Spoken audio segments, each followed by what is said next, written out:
All the information shared in this video is available on the public platform.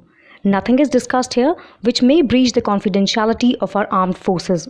Defense Detective respects our defense forces and works only on the information that is available for public use. The misdeeds of Pakistanis are showing no sign of stopping. Now Pakistanis have created a scandal in Cambodia. The most surprising thing is that this Pakistani had gone to Cambodia on a tourist visa, and there they started kidnapping and extortion. These are the pictures of these two Pakistanis who have been caught in Cambodia. Two Pakistani men were arrested and charged yesterday by the Phnom Penh Municipal Court accused of unlawfully detaining two Indian men and trying to extort more than $20,000 from them for their release in Sain Sok District. Sain Sok District Police Deputy Chief Major Band Saroin said that the two accused were identified as Sapten bin Nasir, 32, and Syed Ali Hussain, 34. Both entered the country as tourists. They were charged with arrest, detention, unlawful confinement and threat accompanied by extortion under Articles 254 and 232 of Cambodia's Criminal Code. They face a jail term between 3 and 5 years each if convicted. Chief Major Band Saroin also said that the two Indian victims were identified as Mehmad Asad,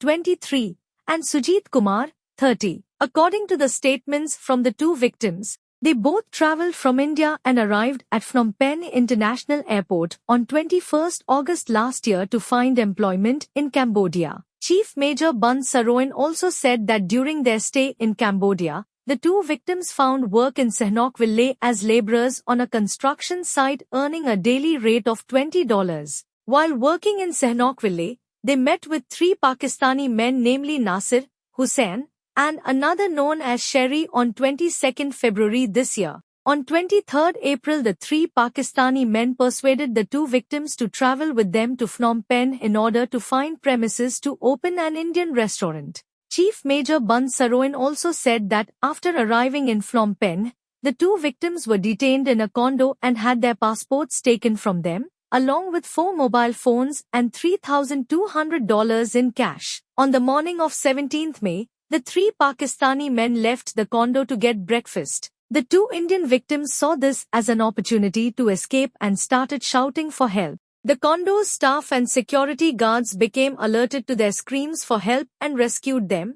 They were taken to a nearby commune police post. Look at another scandal involving Pakistan. This news is from 20th May. It states that Turkish police arrested 3 Pakistanis for kidnapping an Indian citizen. This disgraceful act by Pakistanis has been headlined by many newspapers. These Pakistanis were running a kidnapping gang while living in Turkey, and this gang targeted an Indian. So, what happened was that Akhil Krishnan Radhakrishnan arrived in Turkey on 18th April. He was working at a restaurant in Istanbul.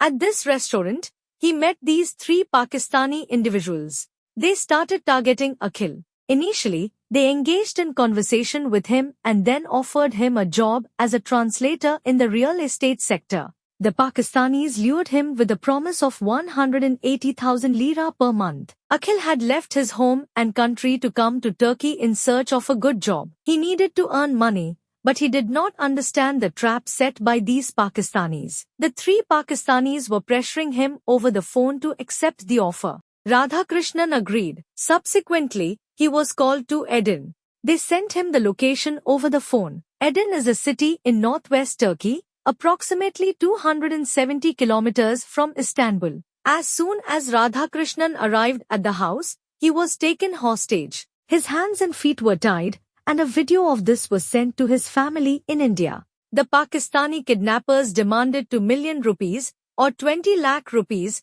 in exchange for releasing Radhakrishnan. As soon as the news of the kidnapping reached Radhakrishnan's friend, he immediately informed the police. The Aydin Police Department sprang into action.